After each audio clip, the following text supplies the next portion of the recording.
This is Andy Gutierrez from StarWars.com, and you are listening to Coffee with Kenobi with Dan Z. This is the podcast you're looking for. This is Ashley Eckstein, Ahsoka Tano from Star Wars The Clone Wars and Star Wars Rebels, and you're listening to Coffee with Kenobi with Dan Z.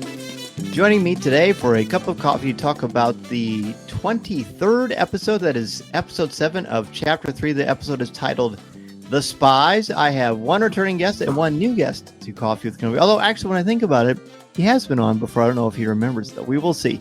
First, let's bring in the co-creator of Coffee with Kenobi, Cory Clubb. Hey, glad to be here. Excited to talk more Mando. Yes. Also joining me, this individual we have crossed paths several times at several different Star Wars events over the years, but I first met him, and Germain, do you remember this?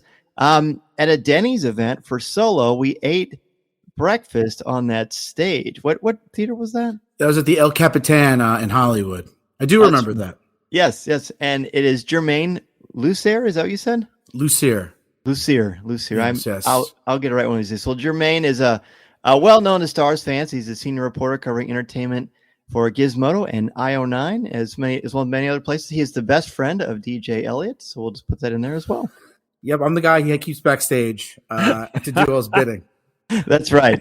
Well, we're better for it. Gentlemen, let's kick this off. This is the episode that we were privy to at Star Wars Celebration Europe to get to see a few days early. I saw it. Germain, I know you saw it. Yep.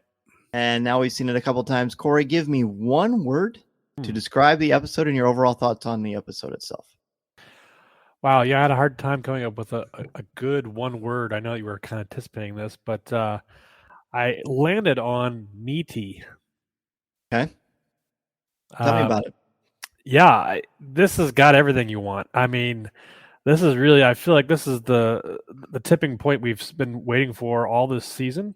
I don't know, just it comes to kind of a head really where all these forces are kind of meeting, and these secrets are coming out, and we hear a lot of people returning to the show, and of course all kinds of craziness in between. So it's a feast for sure. That's why I said meaty, but it was a blast of an episode.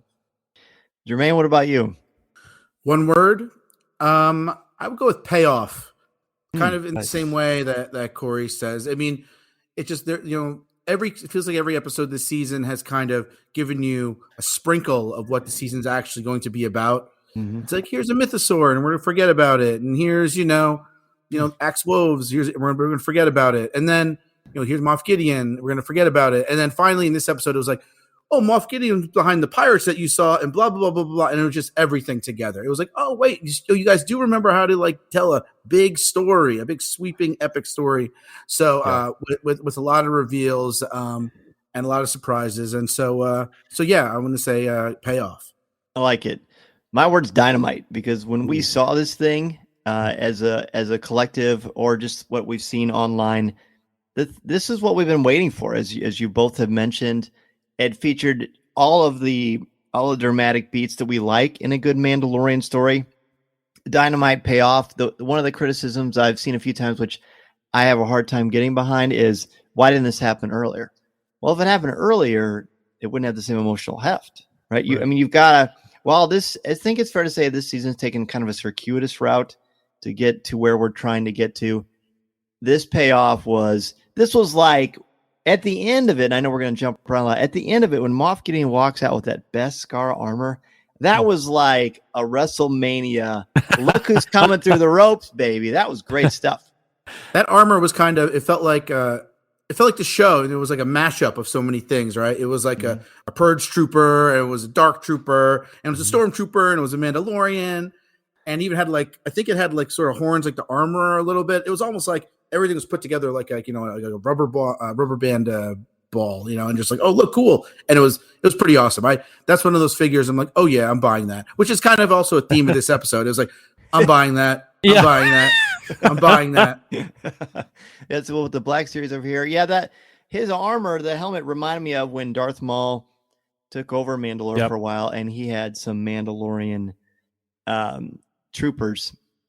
I forget the technical name. I'm sure I'll think of it if I bothered long enough. But yeah, that's exactly what. And there was a hot second I thought, surely Darth Maul isn't going to show up on this thing because he's dead. He can't show up. So I'm glad they didn't go that route, or he comes back. That would be weak. But the beginning of this was pretty dynamite in its own right, because we got to see a lot of exciting things.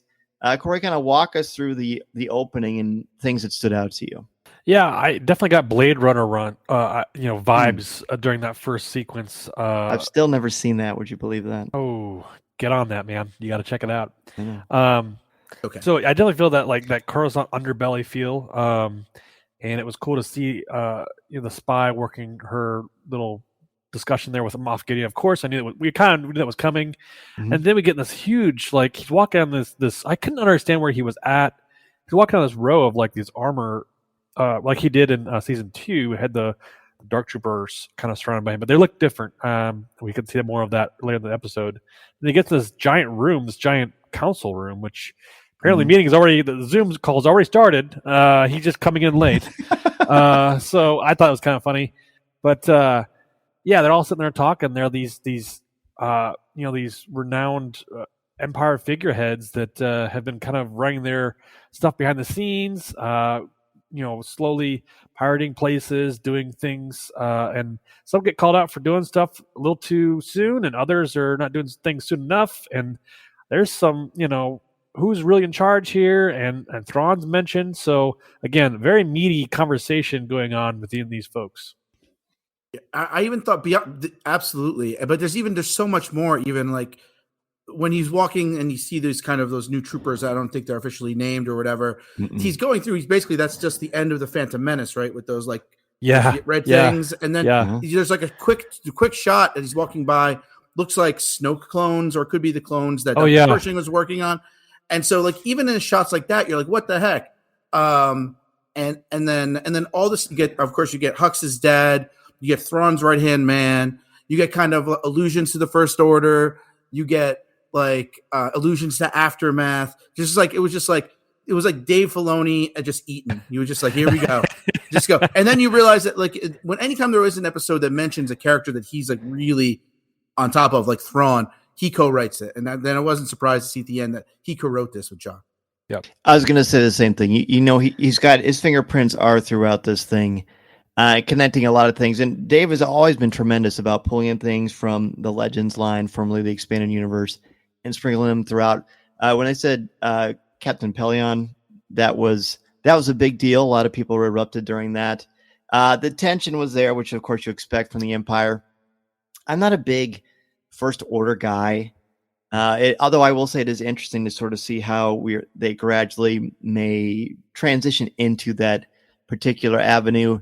The beginning, I know that Germain always has amazing write-ups on Gizmodo, so if you haven't read them, you need to do so because it will really fill in a lot of gaps for you. But you commented on this too in your article, Germain. The title of this one is called The Spies. I would say a third to maybe a half of these episodes, I find the titles are not particularly apt.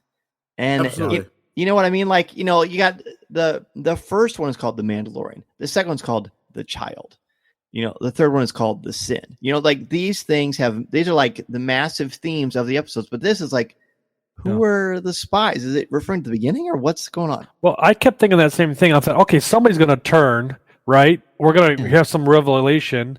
And I was like, okay, I'm waiting for it. Nothing really happened. I was like, am I missing something? Did we get these out of order somehow? Like, I think I agree with you. I was waiting for some kind of reveal and somebody to take off their helmet and go, boo-ha-ha, and here I am, like a Scooby-Doo moment. And it didn't happen. I forgot to mention that in my write-up is that's a great point, Cory, where maybe the point was the title is meant for that dramatic irony of you waiting and trying to figure out who the spy is. And we're not going to find out. Which isn't exactly great storytelling. Yeah. Like I like in a Mandalorian the way that they have the title there after like the cold open with the music. It kind of gets you pumped for the episode. It's like the Mines of Mandalore. Oh my God, they're actually going to the Mines of Mandalore or something like that. But here it's like the spies. I was like, oh my God, so sick. And then we don't know. It could be. I think it could be a lot of things. Like I said, it could be the girl from the beginning. It could be the Imperials. but it could be any one of the Mandalorians. You know, the armor did escape. She did happen to leave. Axe-Woves did happen to leave. And we know that somebody with Mandalorian or Beskar armor is the one who broke out Moff Gideon.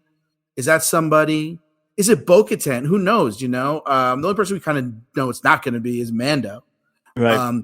So I think it's something that they'll do. But yeah, the bad title for a better episode. I mean, they could have called it You Return to Mandalore. Yeah. Called it Top Gun Maverick 2, Breaking Bad 3, you know, like whatever. Yeah. How about Revelations?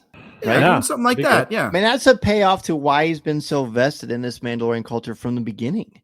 Right? He even says, you know, I don't know the exact line, but he's basically like, I'm trying to, you know, I'm talking about at the end, he reveals, I don't really care about super troopers, or what I care about harvesting and like basically like building an army, a locust, like in the new Jurassic Park, which is, you know, but terrible. Keep going. Yeah.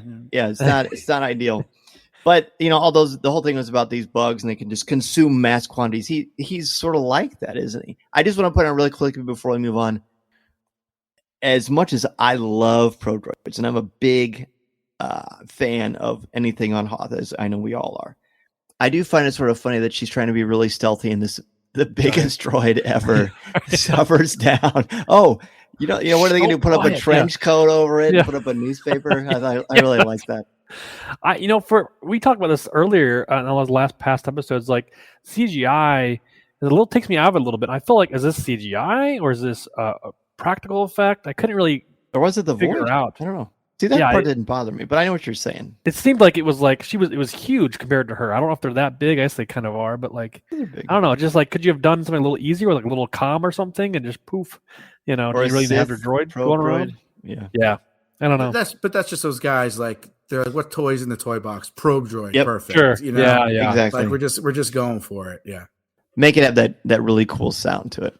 All right. Then we end up going back to Navarro again, which Navarro looks more and more like Batu all the time, which of course is because Doug Chang is involved in all this. I really love the imagery of that light cruiser coming in. And for a hot second, I thought, well, here comes the Empire. Here comes Moff Gideon. This is bad. Yeah. And then you look up and you see that it's the Mythosaur symbol, isn't it? Underneath the thing. Yep. Yes. I thought that was great. The whole sequence of them bringing all the factions together, I thought was excellent. I mean, we've seen forever this notion of, you actually have more in common than we do differently, but yet we're sworn enemies. They're sworn to hate each other. But the bridges that are built here, and of course you're going to have some Paz Vizsla. Paz has got a Paz, right? But ultimately, there's some beautiful stuff. My favorite sequence, though, before Bo-Katan has very much come into the mantle, is when the armor all of a sudden clangs those two hammers together, and it's just got this wonderful tone to it, and it just brings everything to a head. I think that's my favorite thing about this episode was the development of that tension, right? Like they get off the ship, the armor kind of just settles it immediately. Once they get to Mandalore, you know, you have all the main characters there in a very like Return of the Jedi, you know, like who wants to come with me? But then, and like that it escalates between the two, you know, kind of alpha males. I just love the way it's wheeled all the way through. The way that Bo-Katan tells her story. We'll get to all this, but that story of like the two warring factions of Mandalore. And how they, like you said, Dan, like their differences are not as important as their similarities was really like a really universal theme for us. And you get that sometimes on The Mandalorian, but not as much as usual. So like when Bo-Katan was saying her stuff later in the episode, I was like moved. And then when, you know, Mando says stuff to her, I was just like, I almost broke into tears when I watched it a second time this morning. Yeah, it's a good point. You know, I find interesting is this whole series is called The Mandalorian, which obviously we're following Din Djarin's journey, right? But now he's getting further and further kind of in the background, if you will. And it's not really it's the Mandalorians, right? As plural, right? I feel like we're really coming to this is the Mandalorians show, and they're taking kind of front and center. Bo-Katan, even I would expect she was kind of the main character in this episode, kind of like I said, coming to that leadership role and bringing the two factions together. And it's really interesting. It's kind of a little power struggle there. Even the armor, I think, feels it to some degree. And it's interesting to see I really enjoyed the aesthetics of all the armors, like the privateer side was all kind of like bluish and they had their helmets off, and their side was kind of like mixed colors and such, and like you could tell like there's definitely a struggle there, but it was cool to see all those armors like those lined up together, and like just the aesthetic of like, wow, this is cool. I feel like I'm setting all my action figures up and like we're gonna have it out here. And I feel like that was really a cool scene and it coming together, and I felt like I don't know how, it's just, I think I'm just enjoying the fact that like we're giving so much love to Mandalorians for different factions and the way they live, and we get to even further down the path. I called them Mandalorian survivors, or Mandalorian survivors. We get to see, so it's pretty cool to see these come together in this way. Well, imagine it's 1979, and you look at the back of an action figure, and it says, "Order this new figure from the new movie called Boba Fett," and you see this amazing action figure in this armor, and then for years and years and years, we would imagine if there were other Mandalorians, what that was like. And now our cup runneth over. Yeah. But the highlight for me, there's not a lot of levity in this episode because there's a lot of stuff you got to get through. But Grogu is available. And in walks not IG-11, friends, but IG-12. Cory, I'd love to hear you sort of break down this whole thing. Well, I'm going to go right where everybody's thinking. Have you heard of the Teenage Mutant Ninja Turtles? One of their biggest villains is Krang, an interdimensional being that lives in the body of another being, and that's how he kind of gets around. I definitely got that vibe. But other than that, I couldn't love this more. I mean, I remember, I think it was episode 1. I thought I can bring back IG-11. They're kind of going these side quests. Like, this seems like a really workaround. Like, I had completely forgot. Germain, you mentioned the fact that we're kind of tying these little nuggets together, and like this is a huge payoff. As goofy as it sounds, yes, I want this action figure. I loved it. And he's sitting there eating Star Wars M&Ms. Is that what he's doing? And it gets this like little, like he's a kid in a candy store. He's like, I got this. Like anybody who has a kid and they're shown, a toy or something like, you're too little for that. And they're just like, no, I got this. I'll figure it out. And it's exactly what would happen. And then of course, my daughter who watched it with us was going, yes, no, yes, no, yes, no, yes, no, yes, no, yes, yes. That, I don't know what kind of comedy gold that is, but it works perfectly. Yeah, I really enjoyed the scene. Like you said, Dan, it did bring levity to the episode. And I think that made it stand out more.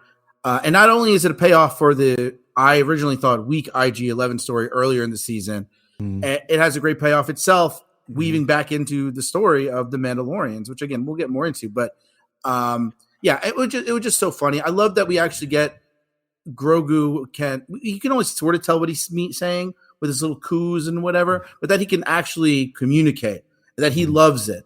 And like the enthusiasm you get from like the button smashing, yes, yes, yes, yes. And he goes outside and he's still doing it.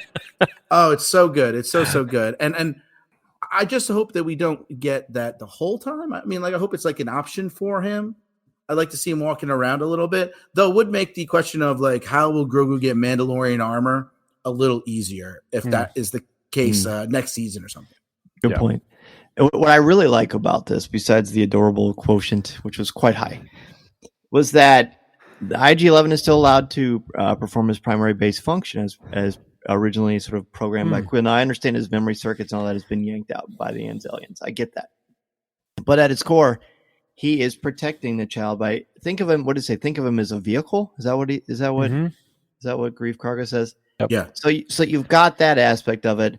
And then later when we see that this yes, no, which again is so, I mean, obviously these guys have kids or have been around kids, or at least Favreau, right? Because that is such a kid thing, right? Yeah. I mean, Mason the same way, was laughing all the way. I got to admit, when I was talking to my students today, whenever I would talk, I said, yes, no. And nobody knew what I was saying. But I was smiling to myself because it was just hilarious. This is Vanessa Marshall, and you're listening to Coffee with Kenobi.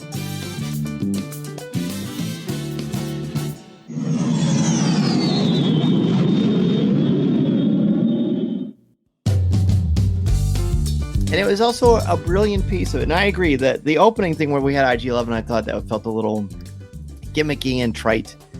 And the fact that it was able to be used for a beneficial thing, ends up being a big payoff. So we go back to Coruscant, not Coruscant. We go to Mandalore finally, and I gotta say, everybody was quite reserved. I mean, they're Mandalorians, right? They're not going to be all emotional and weepy. But once they get there, it's the getting there that's the great part, because they're all, everyone. Bo-Katan makes this great speech, and then they wait for volunteers, and of course Mando goes first.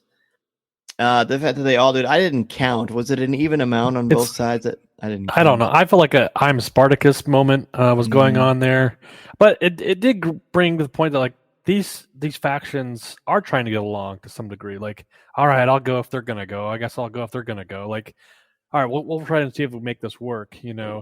Oh, I didn't think it was totally like complete bravado. You think so? Oh yeah.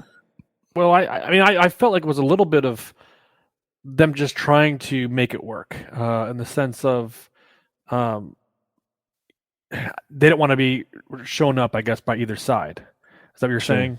So, well, I think there's that, but I also like the fact that you could almost make the argument that it's a little scary. Right? It's a little overwhelming. Like, this has been their way for such a long time. Most of them would believe that Mandalore is cursed or uninhabitable. And then there's the added tension of, it's hard not to find, while it might be a bit of a metaphorical stretch, I don't think it is. This whole notion of like different, you're in the same belief system, but you're not. You're the same people, but you're not the same people. Like, you could make it a metaphor about religion or skin color or sexual preference or sexual identity. And that creates sort of a natural tension for if you're not willing to be open to other people and other people that are different from you particularly. So I found a little bit of authenticity of that, also combined with the bravado of we're Mandalorians, we're super tough, we don't show weakness really. Gotcha. But they did, and that made it more human and relatable to me.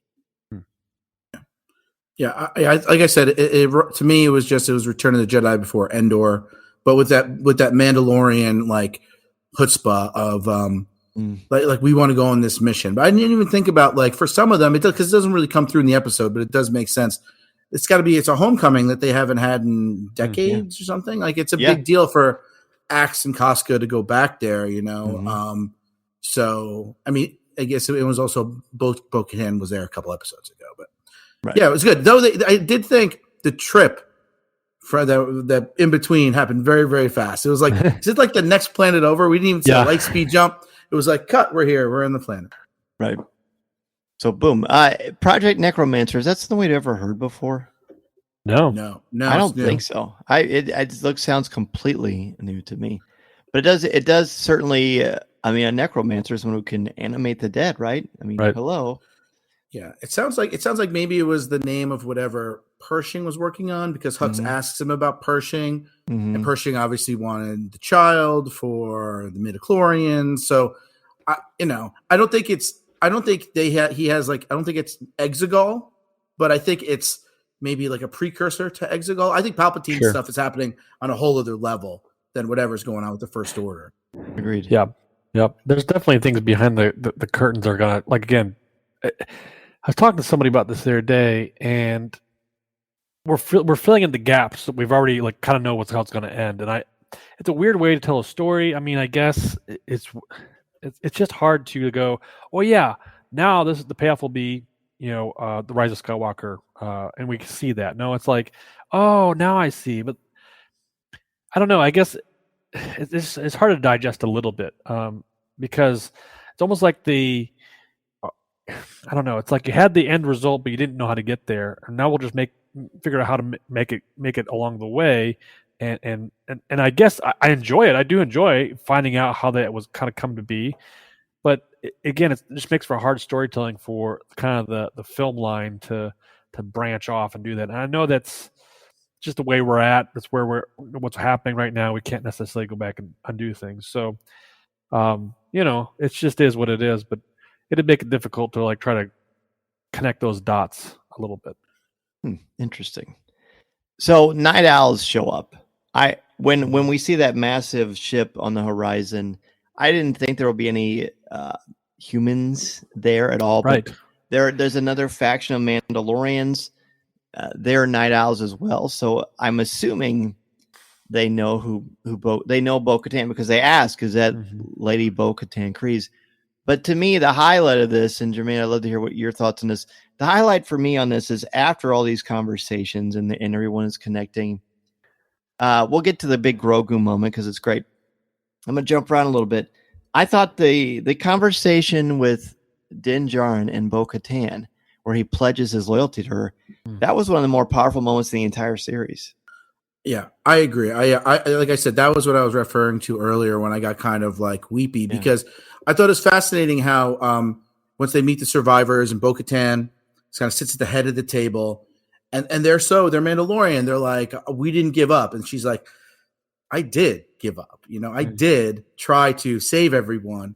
Moff Gideon, betrayed me, stole my Darksaber, and killed and destroyed everything. It's really interesting to see Bo-Katan really vulnerable in that moment. And I think that's the moment, that's where Mando realizes, he was led to believe that every other Mandalorian besides his faction is kind of worthless, which is what he says. But now he sees the humanity and he sees the power. And I love that he doesn't care about the Darksaber. To the other Mandalorians, it's everything. But, it was so important to Bo-Katan in that finale last year and obviously through the Clone Wars and everything. But I love that he says it doesn't matter to me. He's like, we matter honor, loyalty, and character, and you have those things. And I pledge myself to you, Lady Kryze. I was like, oh my God. So I really hope she's not the spy. At the premiere of the Mandalorian season of this season, Pedro Pascal and Katie Sackhoff came out, and Pedro Pascal was like, you won't believe what she has in store for me. And then Filoni jumped on her. And I thought that for sure meant that she was going to betray him. And because that's what you kind of assumed from the end of last season, because she wanted that Darksaber back. And of course, the way she gets it is kind of lame. Though I guess it sort of made sense. But anyway, it was a great payoff and a really human moment for the characters and for Star Wars. We're not used to getting that stuff. I mean, I guess Andor kind of set us up for more of those moments, but not so much on Book of Boba Fett or something. You're right, Germain. Bo-Katan's character arc has been wonderful. And to your point, even if she is a doubter or a spy or what have you, right? But I feel like she's also learned so much through these misadventures from both sides, from Mandalorian, from Din Djarin, to the different factions, to getting her group back, the Privateers, and then meeting these lone Night Owls. She's seen it all, and she's kind of having these revelations in herself. You can't imagine, she wants the Darksaber, but I think that's even low on her priority list even still now. Yes, it brings them that one faction together, but now we have these two other factions that are working together. So it's she needs to figure out her place, and I think you're right. Din Djarin kind of seals it for her, hey, I'm behind you 100%. You got me on your back. So it's wow, I didn't realize how big a moment that was until I heard it, and I was like, oh my gosh, that's really cool. He trusts her. Maybe he hadn't up until that point. You see them kind of walking through the mines of Mandalore and the pool's there, and they're kind of arguing and whatnot, and he learns some of her background and such. But this is the moment that he does kind of come to her aid or come to her side as she's in this one, and it's a very vulnerable moment for her. As much of you said the bravado of the Mandalorians and her being so steadfast in her ways, sitting in her throne, the way she is. So, what a great moment for Bo-Katan, and moving forward, I'm excited to see what she does next. I like that she took a big risk by putting herself out there, because that's not something that she would have done, and I feel like she has a look with Sasha Banks, whatever, the actress. Yeah. Casca Reeves. Yes. Yeah. I know. And they make faces, and she kind of puts her hand up to you don't need to get my back. She's willing to put herself out there. And it's that honesty that you mentioned earlier, Germain. He said, because Mando says, we thought that you were selfish and uncaring, but then obviously he says that's not true. Now he completely understands what she's like. She continues to just own it. And he says, I'm going to follow you.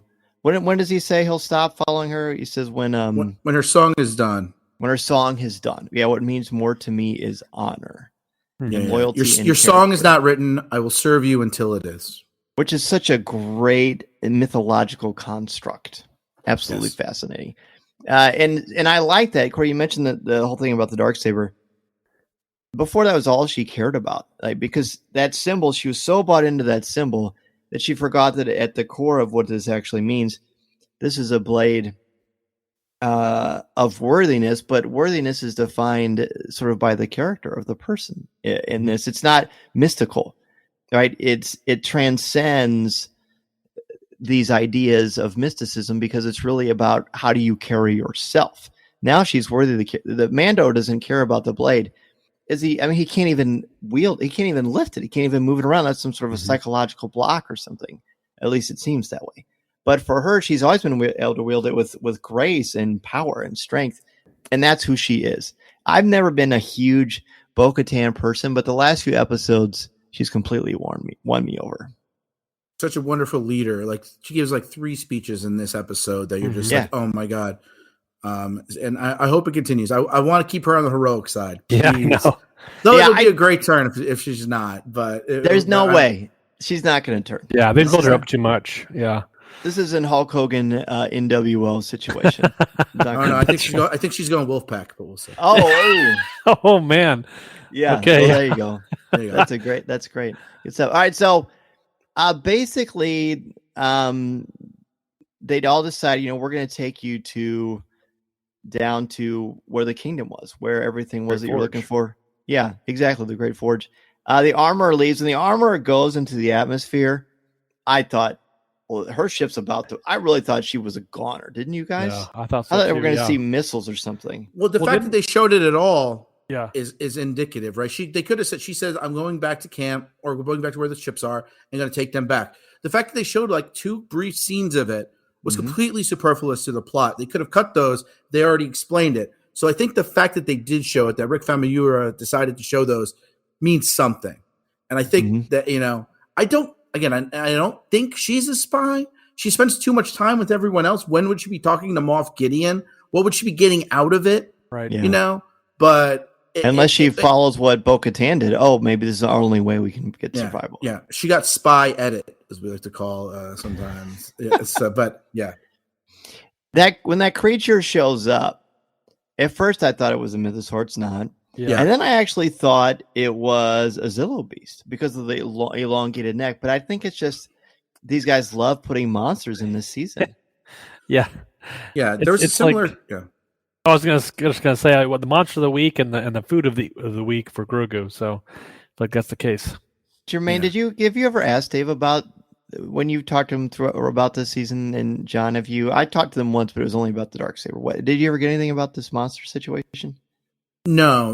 When you get like 7 minutes, it's hard. Back in the day, I'd get good chunks of time with Dave, so I could ask him about General Pelion and all this other stuff. These days, not so much. I hadn't even seen an episode when I talked to them this year. But no, I don't know. But I do like that. I love creatures. This one just felt so kaiju though. It felt so Godzilla, and the intentional fake of you think it's the mythosaur, but it's not. Again, didn't really add anything. And then they just leave. They destroy everything that these people owned. They don't care. They're like, oh, we're going to go into the forge. We're at the forge anyway. We can take our car, take our pirate ship and throw it away. Yeah. I didn't love that. But it was cool. And I love seeing Mandalorians take their jetpacks off as big monsters smash things, Now I said it reminded me, I didn't watch all of Bad Batch this season because I didn't really care for it. But there was that one episode where there's a big monster thing popped out. It was a Zillo beast. Oh, it was a clone Zillo beast. Yep. There you go. I would say that season 2 of Bad Batch is better than season 3 of Mandalorian, honestly. Oh, wow. They're both fun. Okay. We skip. There's really only, because we're running out of time.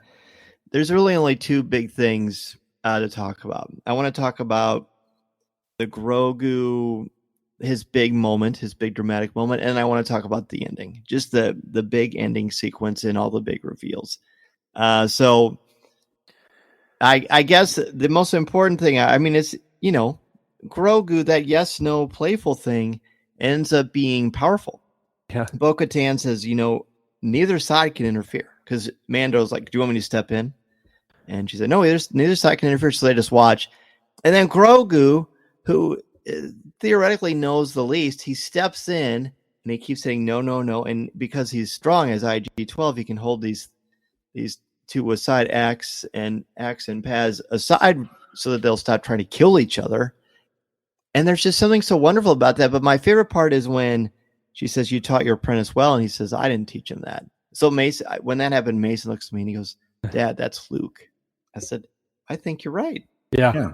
Jedi or just his latent Jedi kind of, he we don't know how much training he did at the temple, during Order 66, but some, they probably taught him some compassion and things of that nature. Because I don't know, who knows how long he was actually with Luke. I mean, I who knows with the, Favreau said 2 years. And then I heard the new Star Wars timeline book says everything's happened in like a year. So who knows what's happening? Yeah. Well, but I mean, go ahead. No, just saying that. But you're right. It was a powerful moment. It was a cool moment. It could pay off to the IG-12 stuff, and very excited to see what happens next. Especially since transition, Grogu and Mando get separated. That's right. Yeah, Mando gets a good transition. Mando gets separated from everybody. Corey, anything you want to say about that before we move on to the ending? Yeah, I want to say, take him to the debriefing room. Like, can we have come up with a better name for the debriefing room? Like, interrogation room sounds a little more muhaha. Like, I come on. Like, the debriefing room is like a I don't know, a water cooler moment or something. Like, it's like, I don't know. I just seems like that was a really weird line. It doesn't seem as like mean in the secret base or whatever this this place is. So are you talking about at the end when they take Mando away? When they made take Mando away. Okay, yeah. I don't know if you caught that, but it was just no. I did. I thought you were talking. I wanted to see what you thought about the Grogu thing. Oh, when he separates the two. I saw them fighting, and I thought, he's gonna knock off Paz's helmet or something, and they're gonna be like, that I never. This is a moment like that. Now we've kind of like blurred the lines between what do we do? Because I thought, well, they're right there at the pools. He could go bathe again if he wanted to, but like through that moment, like, I was like, that would be a moment for them to kind of feel like, oh, we've gone too far. It's almost like when two kids are fighting, we hit a little harder on accident, and I hurt my brother type thing. But it was I like this better. I like this felt like, hey, we don't have to fight it out or fight to the death, what have you. Grogu manages to do that, and like you said, taking something that's so silly and giving it such great meaning. I think it tells you that how much that they are, as much as people gripe about storytelling in Star Wars, like they do have moments where it's like, hey, this is written well. This isn't just for fun. We have a point for doing this. So I think again tells me that they definitely have a plan for what's moving in the future of the storyline. Easily, and it's also nice to see that this fledgling Mandalorian uses peace to solve conflict, which doesn't happen a lot, which is great. All right, so let's go to the end. The big reveal is that Moff Gideon has been using Mandalore as an Imperial secret headquarters. He's got all of his reinforcements he asked for. He's got we know why that Beskar was on that Imperial shuttle, because these new troopers, I'm assuming they're human. They sure move like they're human. They have Beskar. And then Moff Gideon shows up in his armor that we talked about at the top of the show. And Germain, electricity, right? When we first saw this? The whole scene, it was just an excellent action scene. They're down there, they're talking about the forge. And then we earlier in the episode, we had this thing coming on the horizon, and it was friendly. You didn't think it was going to be friendly. It was a surprise that we get the survivors, and now we get more. Oh, are they friendly again? Not this time. And an excellent action scene, and then the twist of like, oh, it's an ambush. Like they wanted us here. They trap us. They knew we were coming. Sorry, I don't know if they're human though. Those troopers, whatever we're going to learn that they're called, because Moff Gideon says he took the best from the clones, the Jedi, and the Mandalorian. So what would he have taken from the clones? maybe this is Project Necromancer at work. I don't know. Could be. I assume we'll learn more next week or, in an interview in 3 months. But yeah, it was excellent. The whole scene. And I thought maybe the way that Mando gets captured, not that way he gets captured, him like trying to kick butt with 7 guys was really cool. Mm-hmm. But like he just captured and then like, he says the whatever it was with the room and they just like kind of walk him off. I'm like, that was it. He's the star of the show. Yeah. But on the other hand, the real star of the show this season, Bo-Katan, gets to show down with Moff Gideon, gets to do a little Qui-Gon Jinn with the Darksaber, and then Paz the big moment, right? I thought it was interesting that Bo-Katan, when she shows the Darksaber, instead of trying to cut through to get to Moff Gideon, she goes out the other direction. Trying to save her people. To save her people. That's right. She put that before her pride. And that is why she's legitimately grown as a character. Yeah. She's legitimately grown. The Paz Vizsla scene, Paz Vizsla's great because he wasn't great. He was annoying and just sort of a bully, and he's always picking fights. And even when he saves Mando in the Sin, then he tries to fight with him in the Book of Boba Fett, and he gets beat. Maybe my people should have this saber. And then as soon as we found out he's a dad, it just changes. It completely changes. They do a great job of getting you to care. Just Tech, for example, in the Bad Batch, they give you a great way of caring about someone and then pulling them out, taking them off the board, so to speak. But the moment for me, and that is the top dramatic moment, is when those 3 Praetorian guards walk out. Yeah. Are you kidding me? Like, everyone's like, oh, because you just knew Paz Vizsla fights like an amazing samurai to the very, very end. Tough, brutal, doesn't give up, doesn't get intimidated, but he's spent. Would the fight have been any different if he was at full strength? Maybe it took out one of them. Maybe really hurt the other one, but he had it was over before it started, and that was one heck of a dramatic, powerful, frightening moment. I knew they're. Oh, sorry. I knew they were going to come out because he'd already kind of ordered them on his, his request to the Empire knuckleheads. But I knew they were coming out at some point. They were going to do something. I didn't know they could pierce that Beskar armor with their lightning rods or whatever the case is, because they deflect lightsabers, right? Because we saw that from Last Jedi. So they're pretty powerful weapons. I'm assuming that's the case. But do they pierce them, or does it just kind of go in between? Like, oh, maybe it does go in between. Okay, I don't know. These are also they're not the same Praetorian guards that we saw in Last Jedi. Right. These have have like a Mandalorian helmet ish. Mm-hmm. Yeah. So they're kind of like Moff Gideon's Praetorian guards. But yeah, you're right, Dan. When they came out, I was like, oh my god, if Rey and Kylo barely beat these guys with the Force and lightsabers. Paz Vizsla, after like completely emptying his gun video game style, which was really, really cool to see. With it like overheats. Overheats. Awesome. Yeah, you knew he was done. And it's a great moment. But also when Bo-Katan, he could have left. They could have closed the door. Bo-Katan says, come, and he says, there's too many. He closes the door. He makes that choice. Which I thought was really powerful and good. And total hero move. Yeah, absolutely. Listening to Coffee with Kenobi, you are, with Dan Z, the podcast you're looking for. This is...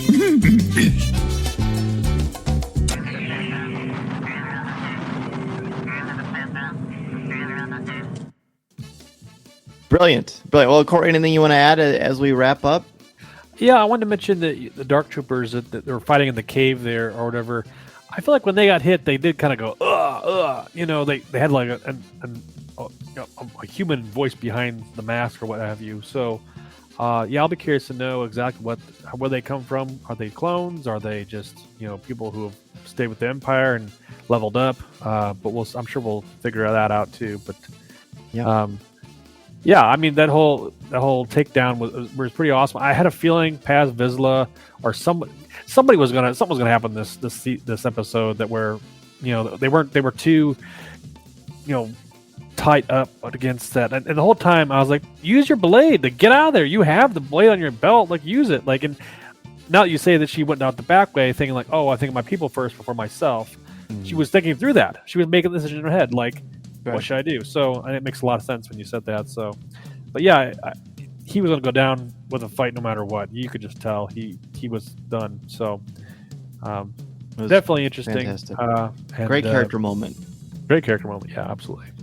All right, we'll wrap up with our letter grade because we got to give it a letter grade. I'll go first and explain my grade. It's an A+. Of course, this is an A+. This is a peak. This is the best episode of the season.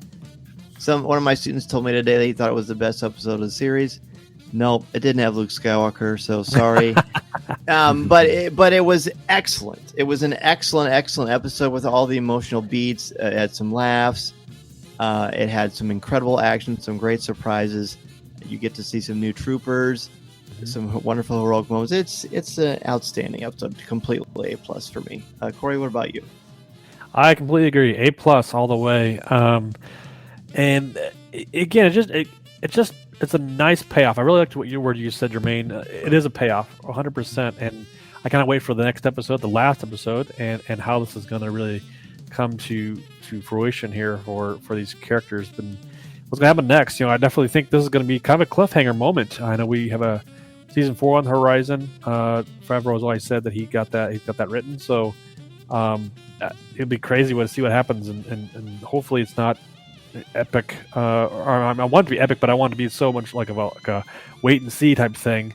But I will say that I did notice at the campfire when they're waiting on Navarro there, was it the giant birds they were cooking? I was like, oh, good. They got rid of the birds because I don't know what we're going to do with these things and eat them, I guess. So I'm assuming that's what they ate that night. But they did not kill those birds. You don't think so? No, I don't think so. I think those birds are going to be written off because it was a very silly moment. Yeah. But no. Like a tax write-off. Yeah. No, like we just ignore it like we've been known to do in Star Wars. Right. What's your letter grade, Germain? Yeah.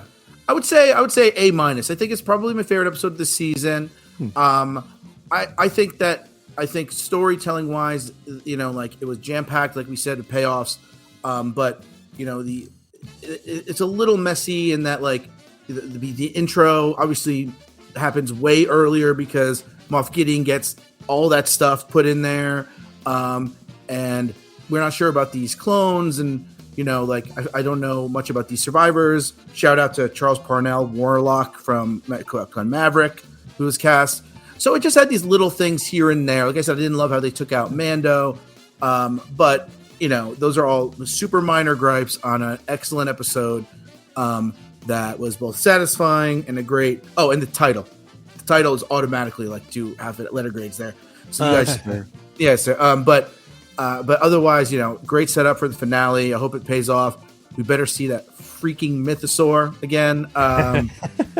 And if not, I will be disappointed. But it's Star Wars. You get the love and you get the disappointment as a fan. There you go. Well, Germain, thank you so much for being back. I promise we won't take pancakes to get you back on the show. It was great fun hanging out with you at Celebration for sure. Great time. Yes, absolutely. Yes. Well, please let everybody know where they can find you and let us know what you have coming up that we can look forward to. Sure. You can find all my writing on io9.com. That's part of Gizmodo. You can find me on Twitter if you want to go there. And I don't recommend it, but you can. My full name, Germain Lussier. And, coming up, I have I'm writing about the James Mangold movie and how I'm excited about that. I'm writing about a really cool show from Damon Lindelof called Mrs. Davis. I'm not allowed to ask him about Star Wars, though I would if I could. And always just writing about the cool stuff that we love. And next week, Mando finale. Cannot wait. That's right. Cory, what about you? Yeah. Let me know what you think about this season or this episode, and hit me up on Twitter at Cory Clubb. You can find me there. Or if you've got a longer spiel about what faction you'd be part of, let me know. CoryC at coffeewithkenobi.com. This podcast is not endorsed by the Walt Disney Company or Lucasfilm Limited. It is intended for entertainment and informational purposes only. The official Star Wars website can be found at www.starwars.com. Star Wars, all names, sounds, and any other Star Wars related items are registered trademarks and or copyrights of Disney and their respective trademark and copyright holders. All original content of this podcast is the intellectual property of Coffee with Kenobi unless otherwise indicated. This is the podcast you're looking for.